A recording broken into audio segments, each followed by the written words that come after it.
bastante controversial y básicamente es por todo lo que se ha suscitado acerca de este pasaje.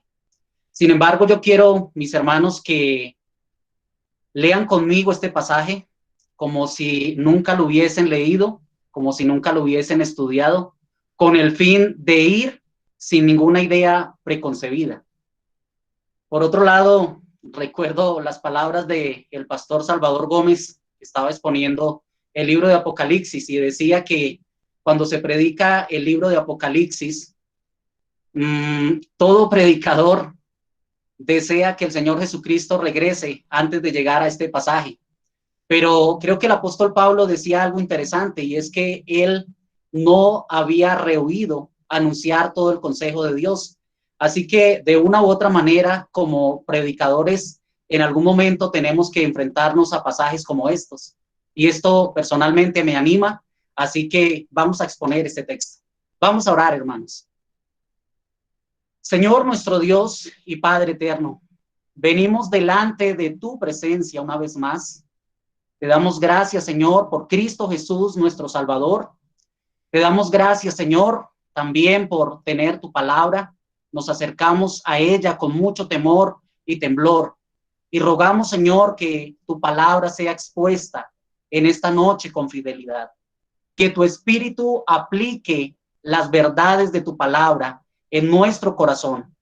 Que haya edificación para tu pueblo, que haya salvación para aquellos que no te conocen. Y sobre todo, Señor, que el nombre de Cristo sea exaltado y glorificado a través de la exposición de tu palabra. Amén.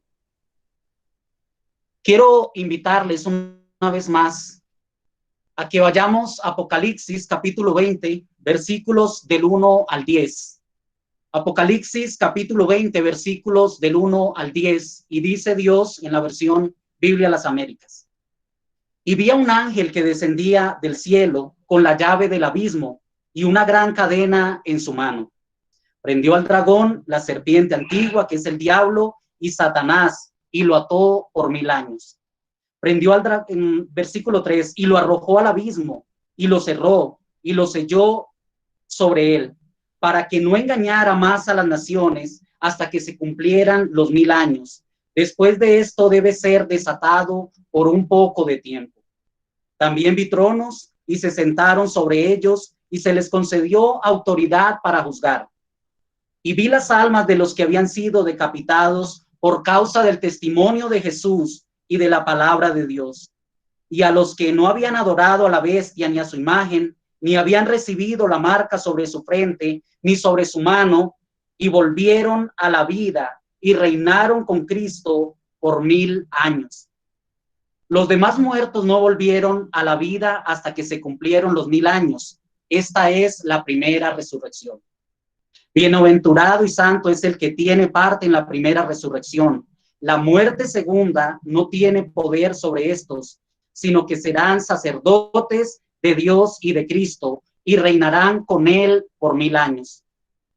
Cuando los 1000 años se cumplan, Satanás será soltado de su prisión y saldrá a engañar a las naciones que están en los 4 extremos de la tierra, a Gog y a Magog, a fin de reunirlas para la batalla. El número de ellas es como la arena del mar.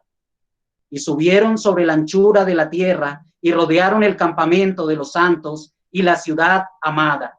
Pero descendió fuego del cielo y los devoró.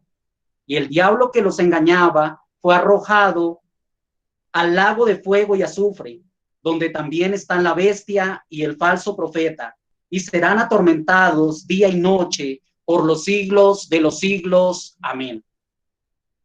El título de este mensaje es Viviendo en el reinado milenial ahora. De entrada, el título puede ser polémico. El libro de Apocalipsis es un libro de consuelo. El mismo libro dice en Apocalipsis 1:3, bienaventurado el que lee y los que oyen las palabras de la profecía y guardan las cosas que están escritas en ella, porque el tiempo está cerca. Este libro fue escrito por el apóstol Juan entre los años 95 y 96, estando Juan en una edad ya muy avanzada. y escribe a una iglesia que se encontraba perseguida, atribulada y sentenciada a ser destruida por los enemigos de Cristo, mientras la iglesia se mantiene firme al testimonio de Cristo y de la palabra de Dios. Ante los ojos del mundo, la iglesia se encontraba derrotada por el Imperio Romano, bajo el liderazgo del emperador de turno, es decir, el emperador Domiciano, quien se proclamó Dios Salvador en la tierra. Pero aquel que se negaba a adorarlo y a quemarle incienso era torturado, era maltratado, quemado en la hoguera, echado al foso de los leones, decapitado. En otras palabras, pagaba las consecuencias con su propia vida. Por esta razón, los creyentes en aquel entonces fueron perseguidos, no solo por el hecho de no renunciar a Cristo, sino por proclamarlo como su único y suficiente Salvador. Porque el emperador aceptaba cualquier Dios, incluyendo al mismo Cristo, pero lo que no aceptaba era que no se adorara también a él mismo y a su imagen. Y ese fue el problema que tuvo que enfrentar la iglesia, porque la iglesia rehusó adorar a otro Dios que no fuera el Dios revelado en la Biblia. Y es bajo ese contexto en el cual se escribe el libro de Apocalipsis, para dar consuelo a una iglesia perseguida y atribulada. Por tal razón, el tema de todo el libro de Apocalipsis es la victoria de Cristo y su iglesia sobre Satanás y sus aliados. Y aquí podemos ver que se hace un cumplimiento de lo que el Señor Jesucristo dijo, que las puertas del Hades no prevalecerían contra la iglesia. Satanás y sus aliados pueden ocasionar mucho daño a la iglesia, pero jamás podrán destruirla, porque la sustentará Cristo, Él la guardará, porque Él mismo la compró con su preciosa sangre. Por eso, mis hermanos, en Cristo somos más que vencedores. El libro de Apocalipsis está lleno de símbolos, de metáforas. Es un lenguaje apocalíptico en el cual la primera audiencia estaba familiarizada con este lenguaje. Y es en ese orden de ideas que nosotros debemos interpretar el libro de Apocalipsis, teniendo en cuenta que hace parte de los 66 libros y que nosotros debemos interpretar el libro de Apocalipsis y verlo como un todo. Por otro lado, debemos recordar algo sumamente interesante e importante, que los pasajes oscuros deben interpretarse a la luz de los pasajes claros y que la Biblia se interpreta con la Biblia. Esto es lo que se conoce como la analogía de la fe. Apocalipsis es un libro que podemos compararlo como un lugar lleno de cámaras que nos muestran sucesos desde varios ángulos y que a la vez en algunas partes presentan más detalles acerca de un punto determinado. Al respecto, dice William Hendrickson, las 7 secciones del libro de Apocalipsis se organizan en un orden ascendente, es decir, de menor a mayor, en un orden ascendente, de menor a mayor, que nos lleva al gran clímax. Hay un progreso en el orden escatológico. El juicio final, primeramente lo vemos anunciado, después presentado, por último descrito. Asimismo, el cielo y la nueva tierra son descritos en forma mucho más completa en la sección final que en las anteriores. A este concepto de Apocalipsis se le llama un paralelismo progresivo. Así que el libro de Apocalipsis está estructurado bajo 7 cuadros o secciones que a la vez se van ampliando los detalles de la escena cada vez más, de tal manera que el libro de Apocalipsis es cíclica en su contenido. Y el pasaje que vamos a estudiar en esta noche es uno de los pasajes más controversiales en relación con la postura del milenio. Dentro de ellas hay 3 escuelas de interpretación, que solo por mencionar son las siguientes. El premilenialismo, antes, quiere decir, o ellos dicen, que Cristo regresará antes de los 1000 años. Con su venida se inaugurará el reino milenial y lo toman en un sentido literal. Luego vemos la otra escuela, el postmilenialismo, después, que dice que Cristo regresará después del milenio. No lo toman en un sentido literal. Esta será una época, dicen ellos, donde las naciones son impactadas por el evangelio y entonces Cristo regresará después de esa época. Y vemos otra, el amilenialismo, que algunos han optado por decir mejor un milenio realizado. Amilenialismo no quiere decir que no se crea en un milenio, solo que no se toma de manera literal, sino figurativa. Ya estamos en el milenio, mis hermanos, y nos espera el reinado y no se espera el reinado de los 1000 años literalmente, sino que ya estamos en el milenio. Y lo que la iglesia está esperando es el regreso de Cristo por segunda vez. Y mi posición, y bajo la cual vamos a considerar este pasaje, es bajo el amilenialismo. Y sé que es la posición de muchos de ustedes. Ahora, el tema de este capítulo 20, de los versículos del 1 al 10, el tema es el encadenamiento de Satanás y el reinado de los santos en el cielo por 1000 años. ¿Cuáles son los aspectos que destaca este pasaje acerca del encadenamiento de Satanás y el reinado de los santos en el cielo por 1000 años? Bueno, este pasaje resalta 3 aspectos del encadenamiento de Satanás y el reinado de los santos en el cielo por 1000 años. En primer lugar, vamos a ver el encadenamiento de Satanás por 1000 años y quiero que me acompañen de nuevo a los versículos del 1 al 3. Apocalipsis capítulo 20, versículos del 1 al 3, dice Dios: y vi a un ángel que descendía del cielo con la llave del abismo y una gran cadena en su mano. Prendió al dragón, la serpiente antigua, que es el diablo y Satanás, y lo ató por 1000 años. Y lo arrojó al abismo, y lo cerró, y lo selló sobre él, para que no engañara más a las naciones hasta que se cumplieran los 1000 años. Después de esto debe ser desatado por un poco de tiempo. En la sección de los capítulos 20 al 22 del libro de Apocalipsis, encontramos la última sección de las 7 secciones del libro, razón por la cual en estos capítulos no se describe nada después del regreso de Cristo. Solamente vemos que Cristo establece cielos nuevos y tierra nueva, pero el libro no nos dice más acerca de lo que ocurrirá en la vida futura. Ahora, lo primero que nosotros debemos notar es que Juan en el capítulo 20 presenta 4 cuadros en forma de visiones: el encadenamiento de Satanás, el reinado de los santos por 1000 años, el fin de los 1000 años y el castigo definitivo de Satanás y el juicio final. Eso es todo lo que nos presenta el capítulo 20. Y dice Anthony Joequema que Apocalipsis capítulo 20, el versículo 1, nos trae de regreso a la era neotestamentaria, es decir, a los inicios del Nuevo Testamento. Por otro lado, Apocalipsis 20, de los versículos 1 al 3, es una visión que ocurre aquí en la tierra.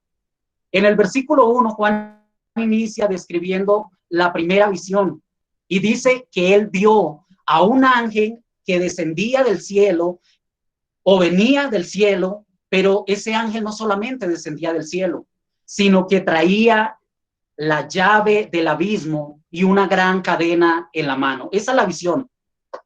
Creo que por lo que el texto sigue diciendo, no podemos asociar a este ángel con un simple ángel. Este ángel tiene una peculiaridad y es que tiene poder para atar a Satanás y cualquier ángel, ni aun Miguel. En el resto de las escrituras lo vemos haciendo algo parecido o haciendo algo así. El mismo libro de Apocalipsis nos provee información acerca de ello. Cuando Cristo le dice a Juan que escriba este libro, Cristo dice en Apocalipsis 1:18, y son palabras de Cristo: y el que vive y estuve muerto, y aquí estoy vivo por los siglos de los siglos, pero noten la expresión, y tengo las llaves de la muerte y el Hades. Apocalipsis 9:1 dice: el quinto ángel tocó la trompeta y vi una estrella que había caído del cielo a la tierra. Esta estrella, o sea, esa estrella de la cual dice que cayó del cielo a la tierra, en este contexto no puede ser Satanás, ¿Por qué razón? Porque noten lo que sigue diciendo. Y se le dio la llave del pozo del abismo. De nuevo, llave. Apocalipsis 10:1. Y vi otro ángel poderoso que descendía del cielo envuelto en una nube. Y el arco iris estaba sobre su cabeza. Y su rostro era como el sol. Y sus pies como columnas de fuego. Cuando Juan dice en el capítulo 1, en los versículos 11 y 12, que alguien le dijo que escribiera en un libro lo que él había visto, y Juan quiso cerciorarse de quién era la voz del que hablaba, el apóstol Juan dice lo siguiente, en Apocalipsis 1, de los versículos 13 al versículo 15. Dice, y en medio de los candelabros, si tú vas a Apocalipsis capítulo 1, versículo 20, te vas a dar cuenta que los candelabros se refieren a la iglesia. El mismo libro lo interpreta así. Dice, y vi a uno semejante al Hijo del Hombre, vestido con una túnica que le llegaba hasta los pies, y ceñido por el pecho con un cinto de oro. Versículo 14. Su cabeza y sus pies eran blancos como la blanca lana, como la nieve. Sus ojos eran como llama de fuego.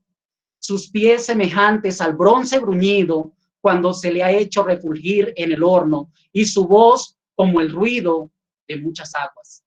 Nosotros podemos ver varias conexiones entre estos versículos. Así que con toda certeza, tanto por el contexto inmediato como por el contexto distante, aún del mismo libro de Apocalipsis, podemos identificar a ese ángel que descendió del cielo con nuestro Señor y Salvador Jesucristo. Aunque el ángel aquí simplemente significa mensajero y está en minúscula, ya que el griego no hace mucha distinción entre mayúsculas y minúsculas, y quizá los traductores de las versiones de la Biblia que nosotros tenemos no quisieron comprometerse con ello. Lo cierto es que Cristo fue comisionado por el Padre con un propósito específico: derrotar a Satanás y salvar a su pueblo. El mismo Señor Jesucristo en el Evangelio de Juan, en Juan 6:38, dice él mismo, porque he descendido del cielo, no para hacer mi voluntad, sino la voluntad del que me envió. Otra expresión parecida, he descendido del cielo. Y el apóstol Pablo, en Apocalipsis, en Gálatas 4:4, dice, pero cuando vino la plenitud del tiempo, Dios envió a su Hijo, nacido de mujer, nacido bajo la ley, lo que indica que Cristo estaba en la eternidad con el Padre y que se acordó un tiempo determinado para que Cristo descendiera del cielo, y es precisamente lo que el apóstol Juan está describiendo aquí en el versículo 1 del capítulo 20 de Apocalipsis. Ahora, las llaves del abismo significan autoridad. La autoridad que Cristo tiene sobre el abismo, lugar que denota una prisión donde es encarcelado, y la gran cadena en la mano es la proclamación del evangelio. Son las buenas nuevas de salvación y el anuncio de que el reino de Dios ha llegado. En Apocalipsis capítulo 14, versículo 6 al versículo 7, dice lo siguiente. Dice, y vi volar en medio del cielo a otro ángel que tenía un evangelio eterno para anunciarlo a los que moran en la tierra. Este ángel traía un evangelio eterno, pero mis hermanos, no es otro evangelio, es el mismo evangelio que nosotros como una iglesia bíblica e histórica predica. ¿Por qué razón? Porque el mismo apóstol Pablo le dice a los Gálatas en el capítulo 1 que si uno de los apóstoles o aún un ángel del cielo viene predicando otro evangelio, dice él, sea anatema, es decir, sea maldito o destinado a la condenación. Por eso este ángel trae el mismo evangelio. Debemos interpretarlo así. Dice, y a toda nación y tribu, lengua y pueblo.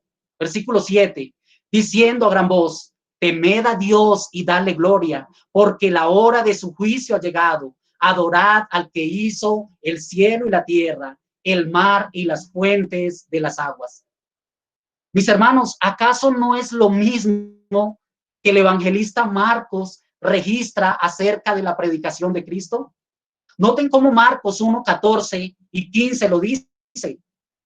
Vemos las mismas palabras dichas de otra manera. Después que Juan había sido encarcelado, Jesús vino a Galilea proclamando el evangelio de Dios y diciendo: el tiempo se ha cumplido y el reino de Dios se ha acercado, arrepentíos y creed en el evangelio. Es el mismo mensaje de Cristo. Y Cristo trae las llaves del abismo y la gran cadena en la mano, que significa el poder de Cristo, pero también el control que Cristo tiene sobre ella, y las trae con un fin específico. Cuando alguien tiene las llaves, puede cerrar o puede abrir una puerta. Por eso el versículo 2 dice que prendió, y prender significa asirlo fuertemente, agarrarlo fuertemente, detenerlo sin ninguna posibilidad de escape. Y aquí dice dragón, pero note que Juan sigue diciendo quién es ese dragón y menciona que es la serpiente antigua, que es el diablo y Satanás. Y la intención es mostrar que fue esa misma serpiente que estaba en el jardín del Edén y tentó a Eva y a Adán y los hizo pecar y trajeron tal desgracia a la humanidad y pecaron contra Dios, rompiendo esa comunión que tenían plenamente con él. Es esa misma serpiente que ahora ha evolucionado en el mal, convertida en dragón. Pero aquí hay una buena noticia, y es que dice que el ángel lo ató. Es decir, Cristo lo ató por 1000 años. Y de nuevo surgen dos preguntas. ¿Qué significa atar? ¿Y qué significan los 1000 años? Bueno, lo que significa atar no puede significar literalmente que lo amarró o lo sujetó literalmente con la cadena y luego lo echó llave. Recuerden, aunque esta es una visión, lo que Juan está tratando aquí es algo simbólico. Literalmente podemos ver la visión de la siguiente manera, o podríamos decir que significa sujetar con una cadena, impidiendo o restringiendo sus manos, sus pies o cuerpo, de tal manera que ya no tiene libertad para ir a donde quiere. Que Satanás es espíritu también, obviamente, le estoy atribuyendo formas para poderlo explicar, pero sería así en un sentido literal. O sea, lo que aquí significa atar, en este pasaje, es que Cristo con el evangelio inicialmente lo restringió, lo limitó, le quitó la libertad para no engañar más a las naciones y se pueda predicar libremente el evangelio. Cristo dijo lo siguiente, y tiene referencia con el tema de atar a Satanás. En Mateo capítulo 12, versículo 28 y 29 dice lo siguiente: pero si yo expulso los demonios por el Espíritu de Dios. Recuerden que estaban atribuyéndole a Cristo de que él expulsaba a los demonios por Belcebú. Y Cristo se refiere a estas personas con estas palabras: pero si yo expulso los demonios por el Espíritu de Dios, dice él, entonces el reino de los cielos ha llegado a vosotros. Era una indicación de que el reino de los cielos había llegado. Versículo 29.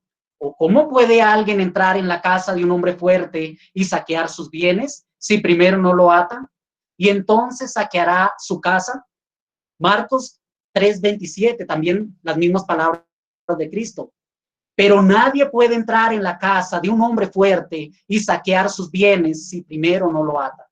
Entonces podrá saquear su casa. De tal manera que podemos ver que el Señor Jesucristo comenzó a atar a Satanás con la predicación del evangelio.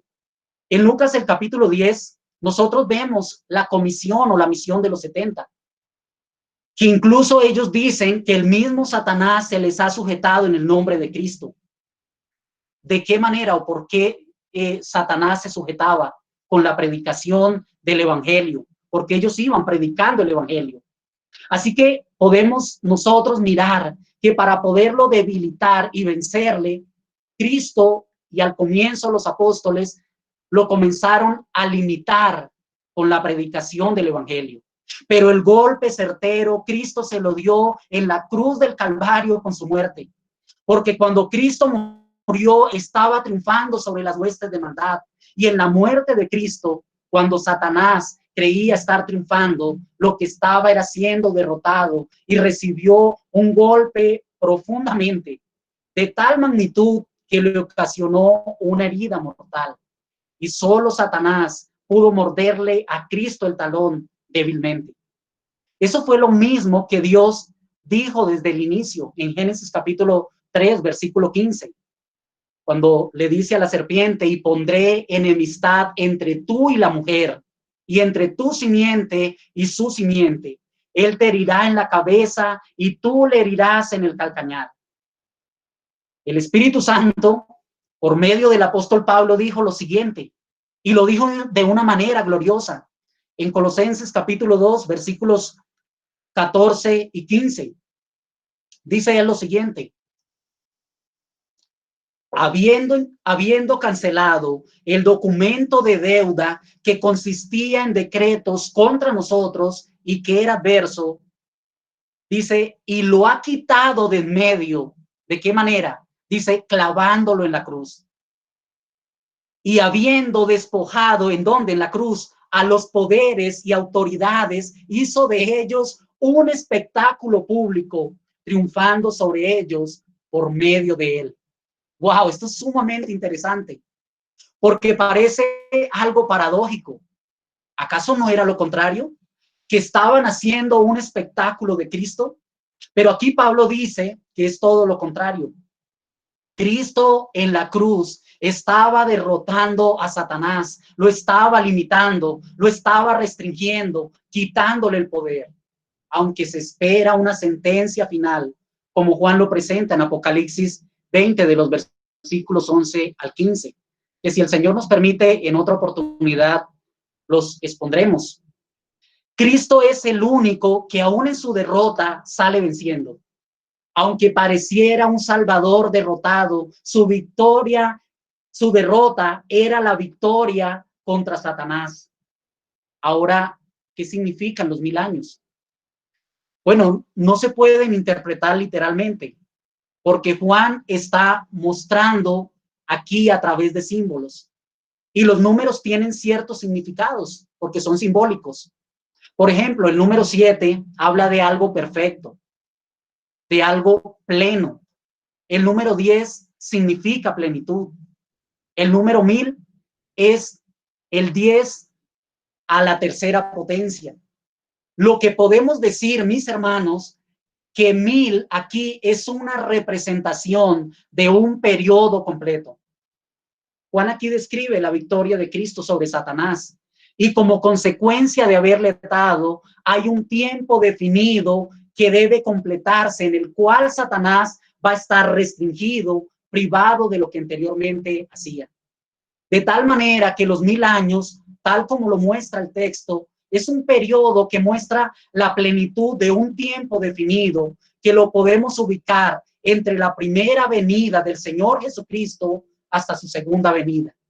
O si queremos ser un poco más bíblicos, lo debemos ubicar o lo podemos ubicar un poquitico antes de su segunda venida, como lo dice Apocalipsis 20 del 1 al 15.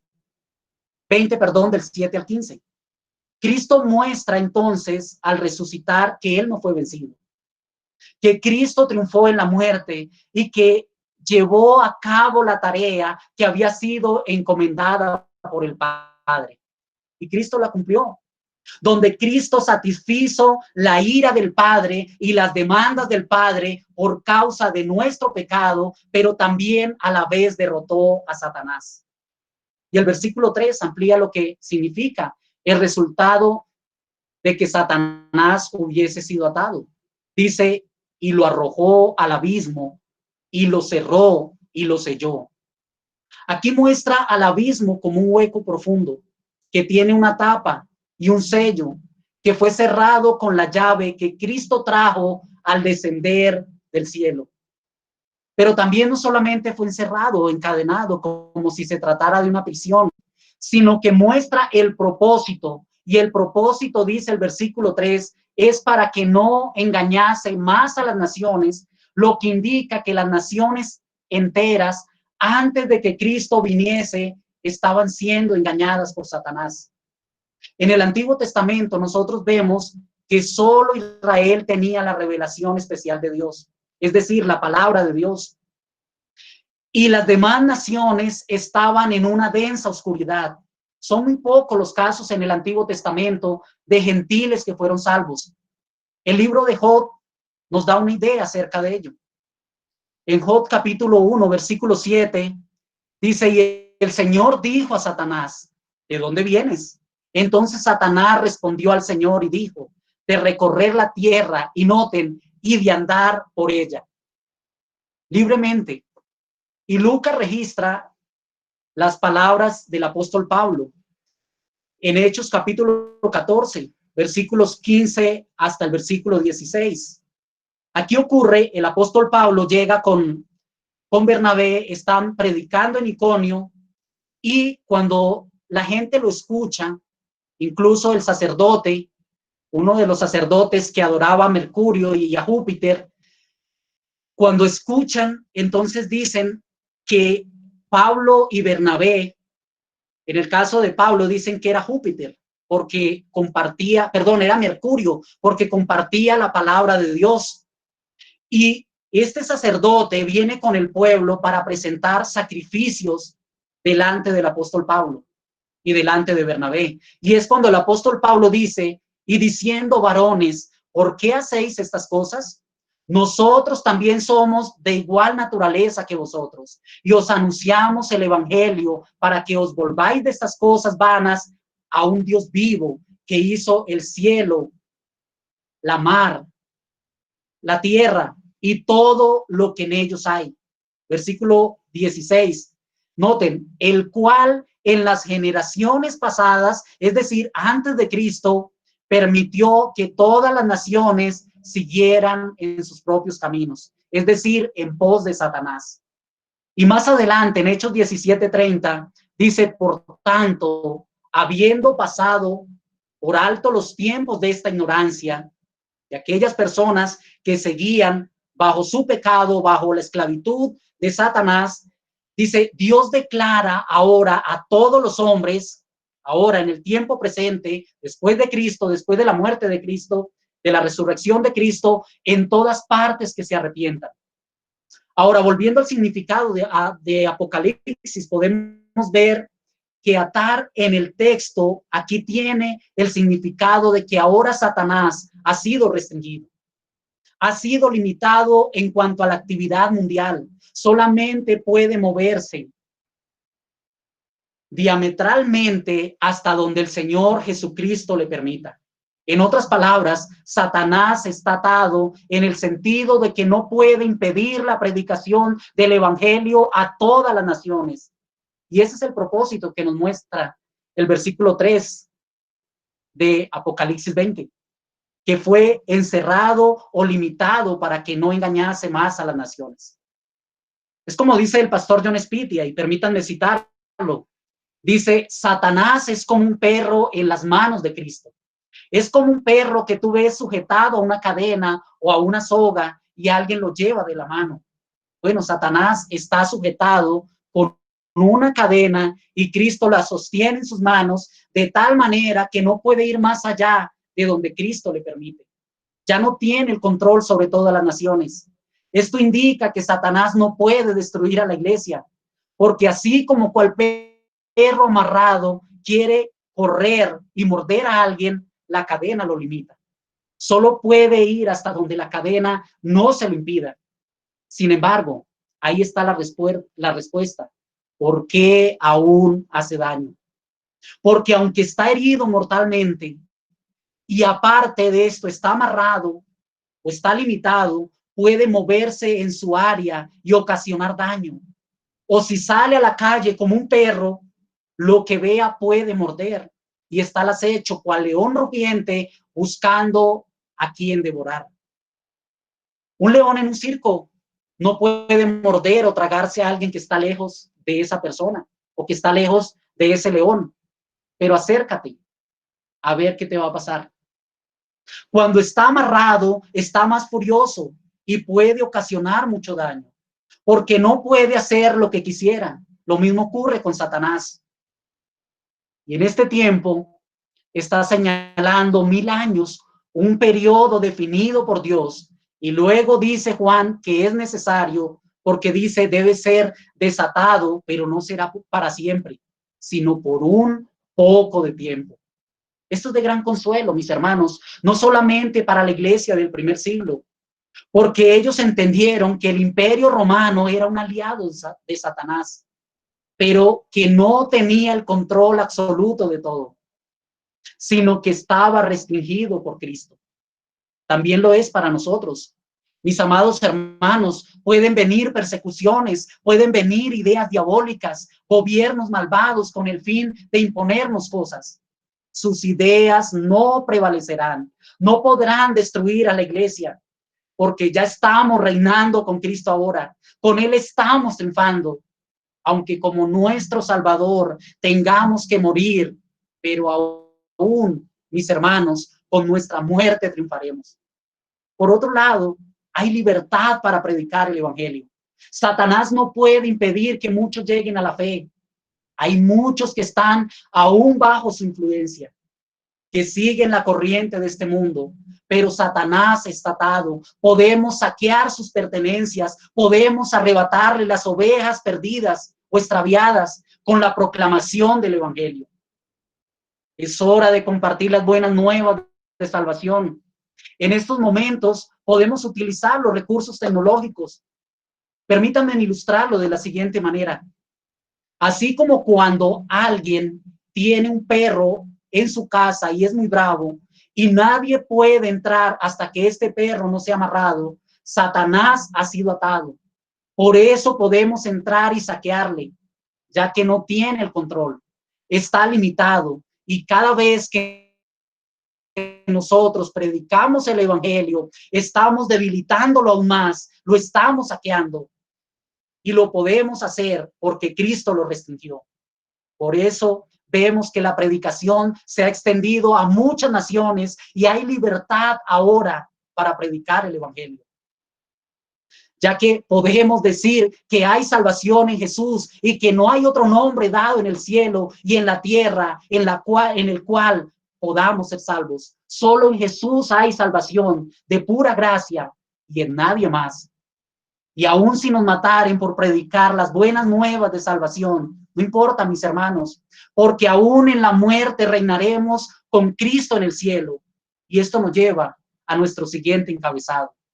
El reinado de los santos en el cielo por 1000 años, versículos del 4 al 6. Dice Dios una vez más: también vi tronos y se sentaron sobre ellos y se les concedió autoridad para juzgar, y vi las almas de los que habían sido decapitados por causa del testimonio de Jesús y de la palabra de Dios. Y a los que no habían adorado a la bestia ni a su imagen, ni habían recibido la marca sobre su frente ni sobre su mano, y volvieron a la vida y reinaron con Cristo por 1000 años. Los demás muertos no volvieron a la vida hasta que se cumplieron los 1000 años. Esta es la primera resurrección. Bienaventurado y santo es el que tiene parte en la primera resurrección. La muerte segunda no tiene poder sobre estos, sino que serán sacerdotes de Dios y de Cristo y reinarán con él por 1000 años. Aquí vemos nosotros una segunda visión que Juan ve. Es como si se proyectara en otra cámara que está ubicada en otro lugar. Y quiero ser lo más honesto posible, mis hermanos, porque este versículo ha generado desacuerdos entre muchos exégetas de la Biblia, sobre todo el versículo 4. Yo me tomé el tiempo, mis hermanos, de estudiar este versículo por 3 días, porque, como lo digo, no es muy sencillo el versículo. Pero antes de ello, quiero recordar que el mismo libro de Apocalipsis muestra a la iglesia militante, es decir, el conjunto de todos los salvos, de toda lengua y nación que está ahora aquí en la tierra, a la iglesia, y la muestra ya reinando con Cristo ahora. Pablo dice en Efesios capítulo 1, versículo 3, dice: bendito sea el Dios y Padre de nuestro Señor Jesucristo, que nos bendijo con toda bendición espiritual en los lugares celestiales en Cristo. Aquí vemos, mis hermanos, la tensión entre el ya pero todavía no. Estamos reinando con Cristo ahora, sí, pero cuando muramos, continuaremos reinando con Él en el cielo. Y cuando Él regrese por segunda vez y establezca cielos nuevos y tierra nueva, reinaremos con Él por siempre. Por eso, mis hermanos, el reino es pasado, es presente, pero también es futuro. En Apocalipsis capítulo 1, versículo 6, dice, e hizo de nosotros un reino y sacerdotes para su Dios y Padre. A Él sea la gloria y el dominio por los siglos de los siglos. Amén. Ese reinado es ahora. En Apocalipsis 9, en Apocalipsis capítulo 5, versículo 9 y 10 dice lo siguiente, y cantaban un cántico nuevo diciendo, digno eres de tomar el libro y de abrir sus sellos, porque tú fuiste inmolado y con tu sangre nos compraste para Dios a gente de toda tribu, lengua, pueblo y nación.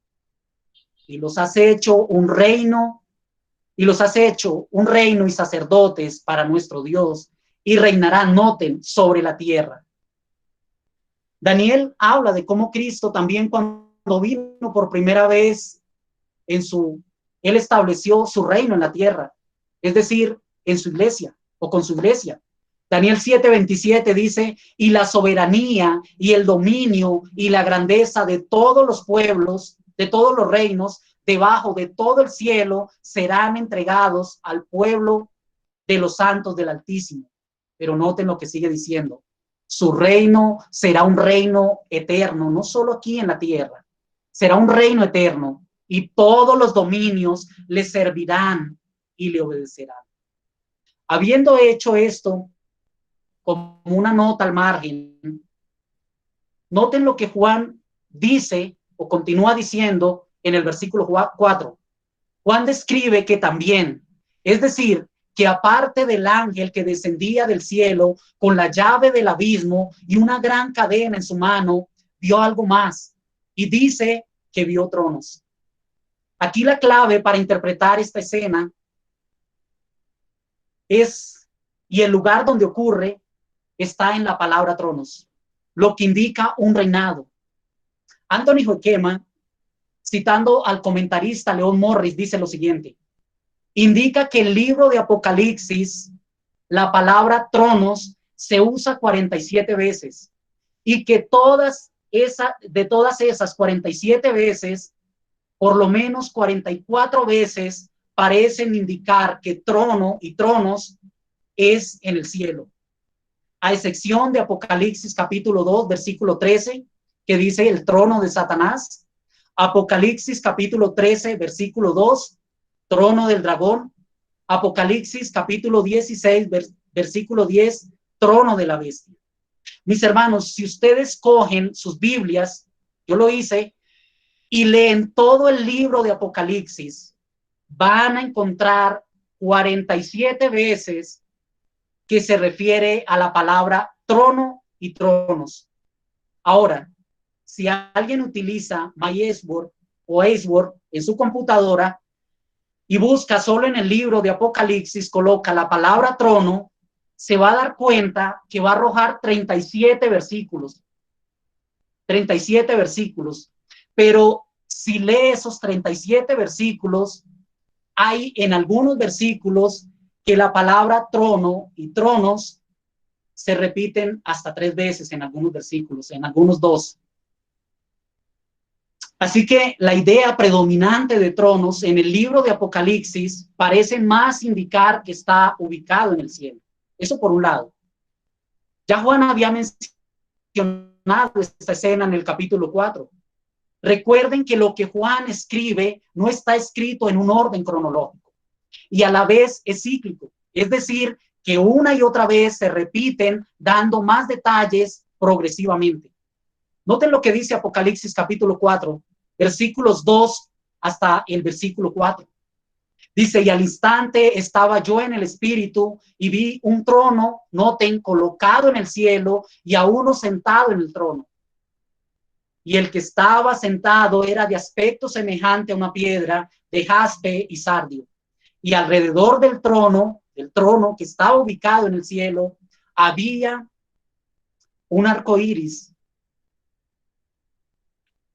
de aspecto semejante a la esmeralda. Versículo 4. Y alrededor del trono habían 24 tronos, y sentados en los tronos 24 ancianos, vestidos de ropas blancas con coronas de oro en la cabeza. Así que estos versículos nos dan una idea de dónde están esos tronos, y es en el cielo. En otras palabras, la segunda visión de Juan en este capítulo ocurre en el cielo. Y también nos ayuda a entender lo que continúa diciendo el versículo, que en los tronos se sentaron, y a la luz de los versículos anteriores que acabamos de leer, la idea es que los 24 ancianos se sentaron, y los 24 ancianos representan a la iglesia triunfante, es decir, los que han muerto en Cristo y están con el Señor en el cielo. Y dice que se les dio autoridad para juzgar. De nuevo, esto nos confirma que es la iglesia que está allí con Cristo. Pablo dice en 1 Corintios, en el capítulo 6, versículos del 2 al 3, dice lo siguiente, dice que la iglesia juzgará al mundo y a sus ángeles. Dice 1 Corintios, capítulo 6, versículos 2 y 3, dice, ¿o no sabéis que los santos han de juzgar al mundo? Si el mundo es juzgado por vosotros, ¿no sois competentes para juzgar los casos más triviales? ¿No sabéis que hemos de juzgar a los ángeles? ¿Cuánto más asuntos de esta vida? Sin embargo, quiero dejar claro algo, y es que esto que está sucediendo en el cielo, y simultáneamente Juan quiere traerlo aquí a la tierra para dar consuelo a aquellos hermanos que habían perdido algún familiar, un amigo o cualquier ser querido que obviamente era creyente. Juan describe lo que vio allí. Primero dice que vio las almas, y esto es importante. Aquí la palabra alma no es una figura retórica, no es una sinécdoque, permítame la explico, que nota o que toma una parte por un todo y un todo por una parte. Tampoco es una metonímia que utiliza otra palabra diferente para describir algo. No. Un comentarista, Cyber Becker, amilenialista por supuesto, dice lo siguiente. Dice, los mileniaristas, es decir, los que creen en un milenio literal, dice, afirman que aquí la palabra alma debe ser una figura retórica para persona. Pero Juan no dice, vi las almas de los que fueron decapitados. Si se hubiera expresado de ese modo, la palabra alma obviamente significaría persona. Sin embargo, dice, vi las almas de las personas, dice aquí, que habían sido decapitadas. No las almas que fueron decapitadas, sino las almas de las personas que habían sido decapitadas, lo cual quiere decir que aquellas almas habían quedado separadas de sus cuerpos en el momento en que fueron decapitados. Aunque algunos dicen, continúa diciendo este comentarista, que los cuerpos tienen que estar allí, porque Juan no podía ver personas y las almas son invisibles. Sin embargo, esto muestra, dice él, que la posición milenialista es insostenible. Esta es una visión donde Juan vio muchas cosas que ordinariamente son invisibles. Dice él, decir vi almas realmente nos sorprende más que decir vi un ángel. Los ángeles son invisibles, lo mismo que las almas. Así que Juan está diciendo literalmente que vio las almas de los que habían sido decapitados por causa del testimonio de Cristo y de la palabra de Dios. Así que alma aquí significa espíritu sin cuerpos, almas separadas de sus cuerpos. Es decir, que allí estaban en el cielo los santos que habían muerto decapitados por causa del testimonio de Cristo. Es decir, que un creyente cuando muere inmediatamente va a la presencia de Dios y no queda en un estado de reposo o en un estado inconsciente o en el sueño del alma que algunos llaman. Y esto es algo sumamente hermoso, porque Juan está trayendo consuelo a la iglesia perseguida y atribulada. Piensen en algo. el apóstol Pablo fue decapitado. Muy seguramente vieron que su cabeza rodó por la arena ante el público. Todos los apóstoles murieron como mártires y muchos cristianos tenían en mente en aquel entonces a los hermanos, incluso familiares de ellos mismos, que habían sido decapitados bajo el imperio romano y bajo el mando de Domiciano. Los habían matado. Pensaban que habían sido o que habían perdido, pero es todo lo contrario, que los habían derrotado, es todo lo contrario. El mundo estaba celebrando su muerte. Para ellos habían sido derrotados, pero Juan dice todo lo contrario. Ellos están reinando con Cristo en el cielo. Ellos están gozando de la presencia del Señor Jesucristo. Ellos le pueden ver cara a cara. Pueden ir con el Señor a donde Él va. Su muerte fue una victoria sobre el mundo, sobre Satanás, la muerte y sus aliados. Y ahí vemos a la iglesia reinando juntamente con Cristo y cumpliendo el propósito por el cual se escribe este libro. Y una vez podemos ver o podemos imaginar que le cortaron la cabeza a aquellos santos, una vez les apedrearon y los mataron de las formas más atroces. Su alma inmediatamente fue llevada por los ángeles a la presencia del Señor y Él mismo la recibió y Él mismo las consoló. Es aquí donde la palabra de Dios nos consuela y nos anima a ser creyentes. Vale la pena ser creyentes, mis hermanos, porque aun si Cristo no viniera hoy y nosotros tuviéramos que morir, iremos a reinar con nuestro Salvador en los cielos, mientras Él vuelve por segunda vez y establece cielos nuevos y tierra nueva. Pablo lo puso de la siguiente manera y es muy esperanzador. En 2 Corintios capítulo 5, versículos 6 al 8. Por tanto, animados siempre y sabiendo que mientras habitamos en el cuerpo, estamos ausentes del Señor. Ahora estamos ausentes del Señor, aunque Él reina con nosotros. Dice versículo 7, porque por fe andamos, no por vista, pero cobramos ánimo y preferimos aún más bien estar ausentes del cuerpo. ¿Para qué? Dice, y habitar con el Señor. Una vez muramos, nuestra alma estará físicamente con el Señor. Pero Juan continúa diciendo algo más, y es que los que no habían adorado a la bestia, aquí la bestia representa a Domiciano juntamente con el imperio romano y a su imagen, la estatua que Domiciano había mandado hacer, ni habían recibido su marca en la frente. Aquí es un sello similar a la manera en que se marca el ganado, en un sentido literal, pero recuerden que es simbólico y significa marcar a alguien con ideas, filosofías, conceptos. Y esto es lo que Pablo llama en Romanos capítulo 12, versículo 12, no se adapten o amolden a este mundo. Es decir, adoptar a la ideología del sistema de este mundo. Ese es el resultado de alguien que ha sido sellado en su mente. En este caso, era adoptar el sistema político y religioso del imperio romano y representaba la propiedad o pertenencia al imperio. Pero también dice aquí, ni sobre su mano. Y la mano significa una señal de comunión, de compañerismo, de darle la bienvenida a alguien que denota que estoy de acuerdo con él.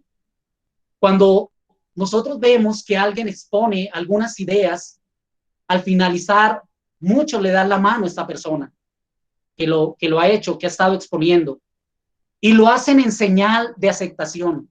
Esa es la interpretación bíblica. No es el microchip, que por cierto, en estos días están diciendo, no se dejen marcar, no se dejen aplicar una vacuna, porque con esa vacuna le van a implantar un microchip. Eso es mentira, hermanos. No es el código de barras y otras cosas que ni el apóstol Juan ni los hermanos de las 7 iglesias en Asia tenían en mente. Por otro lado, mis hermanos, hay consuelo porque podemos ver que ningún creyente adorará a la bestia, ni tampoco se le pondrá la marca de la bestia.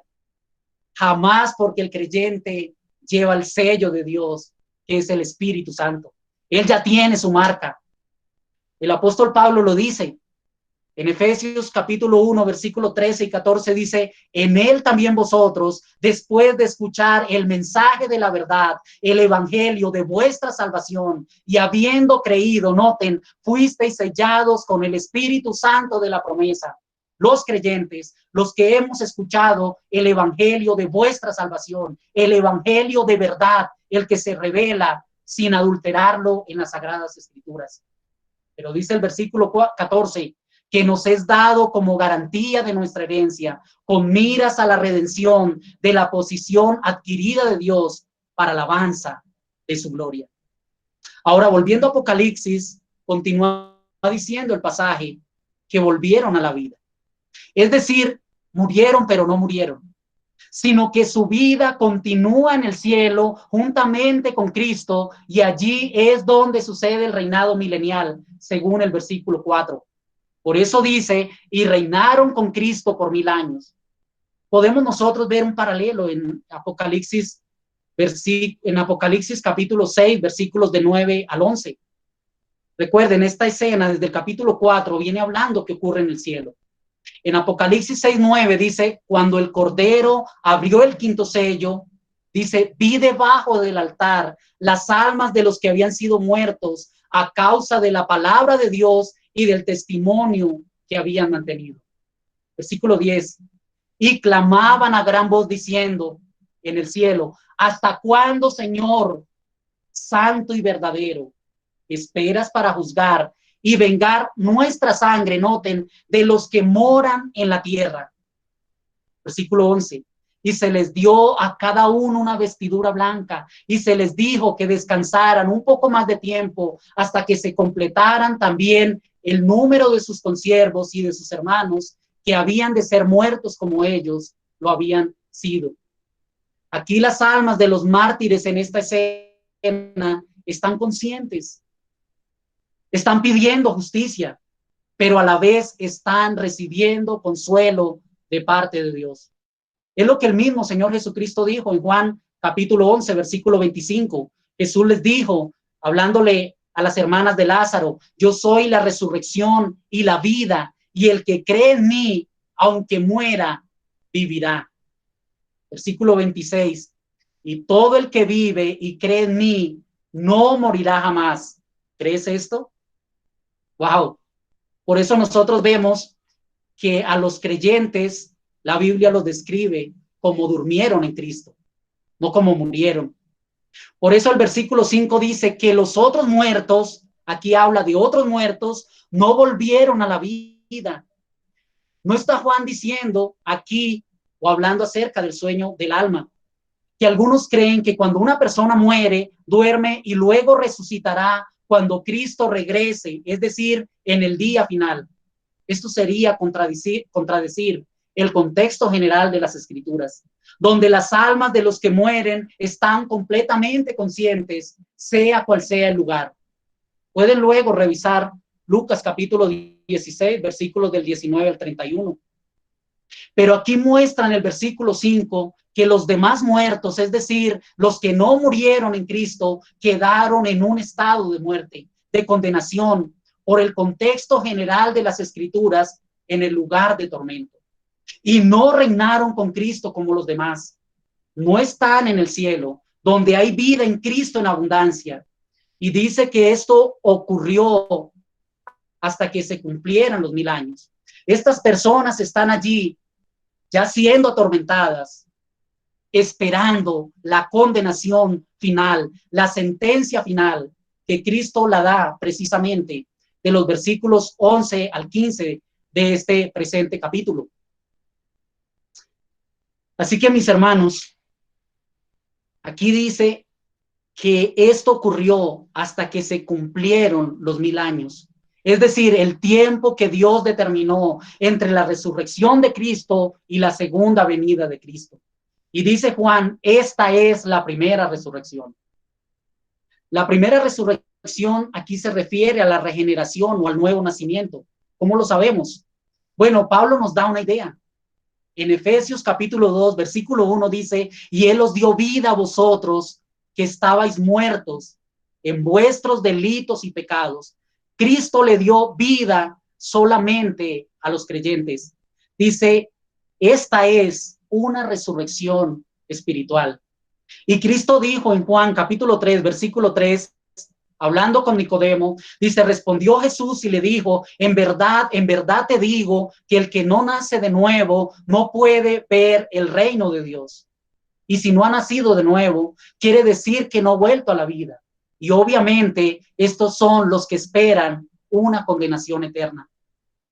Y miren la gran bienaventuranza que hay en el versículo 6, que quiere decir felizmente, feliz.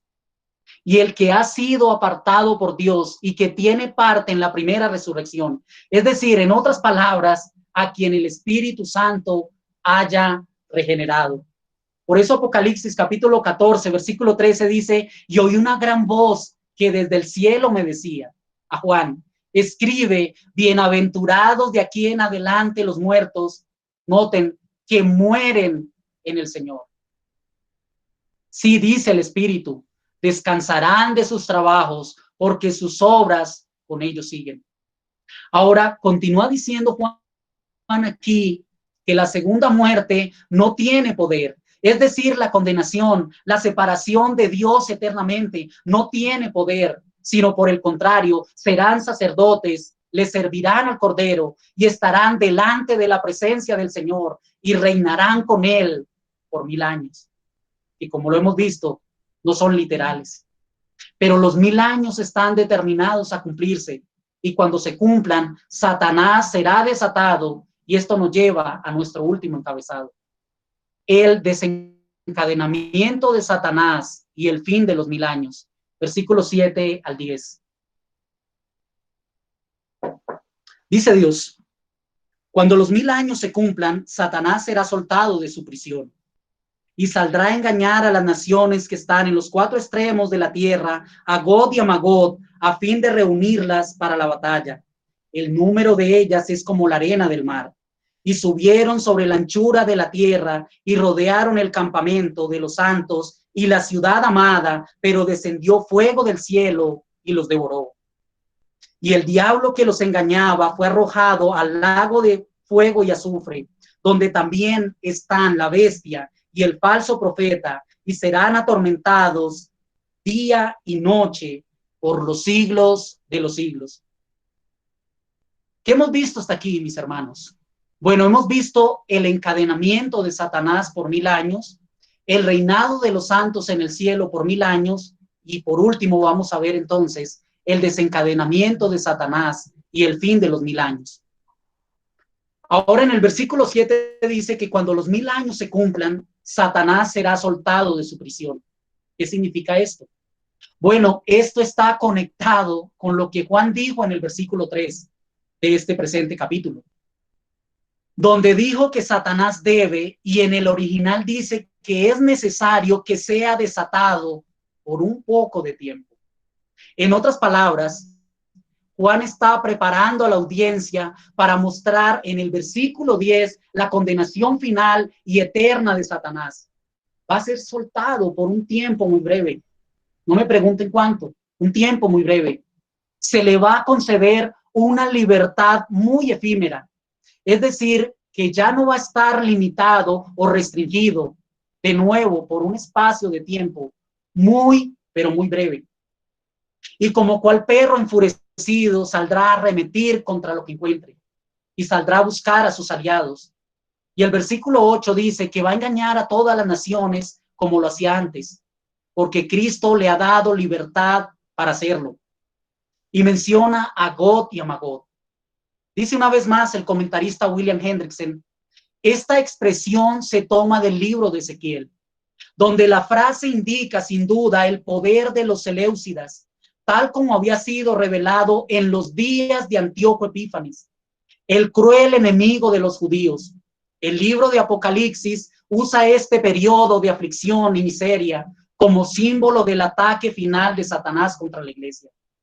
El ataque de Gog y Magog, Siria bajo Antíoco Epífanes, dice Hendrickson, fue la última opresión grande que el pueblo de Dios tuvo que sufrir en la dispensación antigua. Por lo tanto, es un símbolo apropiado del ataque final de las fuerzas anticristianas contra la iglesia en la nueva dispensación, es decir, en la dispensación ahora. Los ejércitos de Gog y Magog eran muy numerosos. Por lo tanto, pueden simbolizar adecuadamente la oposición mundial contra la iglesia en los días precedentes a la segunda venida de Cristo. Esta tribulación bajo Antíoco Epífanes, aunque muy cruel, duró poco tiempo. Por lo tanto, puede indicar de una manera adecuada la breve y última tribulación que sucederá al final de la actual dispensación, dice Hendrickson. Fin de la cita. Así que el versículo 9 describe cómo se confabularon todas las naciones, es decir, el conjunto de incrédulos para destruir a la iglesia, pero Dios hizo descender fuego del cielo y los devoró. Mis hermanos, Satanás y sus aliados no triunfarán contra la iglesia. ¿Saben por qué? Porque Cristo mismo peleará por ella y triunfaremos con él y saldremos victoriosos con él. ¿Saben por qué? Porque nuestro Dios reina y nosotros reinaremos con él por siempre y para siempre. Alabado sea nuestro Dios. ¿Ven cuánto nos perdemos, mis hermanos, de no interpretar este pasaje en su contexto? ¿Cuánta bendición hay en este precioso pasaje? Le escuché la historia a alguien que hablaba de unos seminaristas, que por cierto es uno de los primeros problemas que enfrenta una persona que va al seminario. El problema no está en el seminario, sino en la persona, en nosotros. Y es que a la primera oportunidad quiere desplegar todo el conocimiento que ha aprendido. Así que tiene que lidiar y trabajar un seminarista duro con el orgullo. Pero lo cierto es que iban estos dos seminaristas hablando entre ellos y discutiendo de las complejidades de la teología, cuando de repente vieron a un indigente que leía la Biblia y se le acercaron para ver qué libro leía. Y oh sorpresa, era el libro de Apocalipsis. Y uno de ellos se le acercó en tono apático y le preguntó, ¿pero entiendes lo que lees? Y el indigente dijo, sí, claro, al final ganaremos todos los creyentes. Y ese es el mensaje de Apocalipsis. Al final ganaremos todos los creyentes con Cristo. Recuerden, hermanos, yo soy un pastor, no un teólogo, aunque debo saber teología. Pero mi intención es dejar un mensaje a través de la exposición de este pasaje. Al final, mis hermanos, Satanás no se saldrá con la suya. Él piensa que por haber sido desatado podrá engañar a las naciones, pero no es así. Inmediatamente viene su condenación eterna y definitiva. Tampoco los aliados, es decir, la bestia que representa el sistema político, ni el falso profeta, es decir, el sistema mentiroso y anticristiano religioso, ya estaban allí. Dice el versículo 10, ya habían sido arrojados como también fue arrojado Satanás al lago que arde con fuego y azufre. Y aquí da la idea de un mar lleno de fuego y azufre que mantiene el fuego vivo y dice que allí serán atormentados día y noche por los siglos de los siglos. Yo creo que esto es literal, donde la ira pura de Dios no dejará de derramarse en un solo instante, sino que serán castigados sin una sola gota de misericordia por toda la eternidad hasta siempre. Allí no habrá gracia sino ira. Allí no habrá misericordia sino dolor, castigo y sufrimiento. Y la presencia de Dios estará allí, claro que sí, pero será de condenación y ejecución de su justicia para siempre. Mis hermanos, es verdad que mientras estemos aquí en esta tierra hay tribulación. El mal parece colocarse por encima de la justicia. Hasta parece que Dios nos olvidó.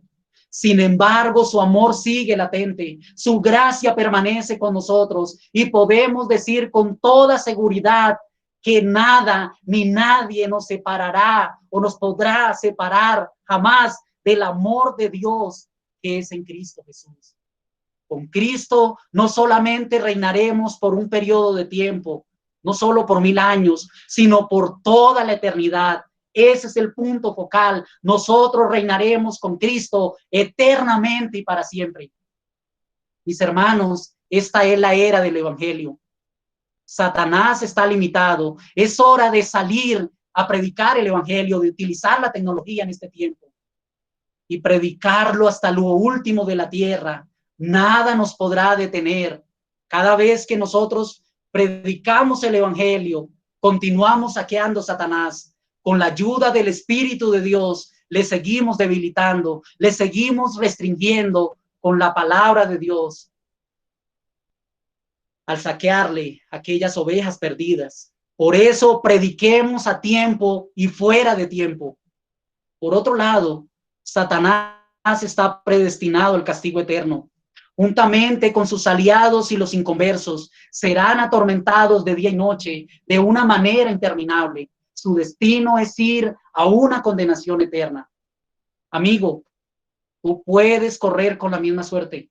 Hoy podrás burlarte de Cristo y creer que nada va a pasar, pero tu día llegará, tal como dice Apocalipsis 20:15.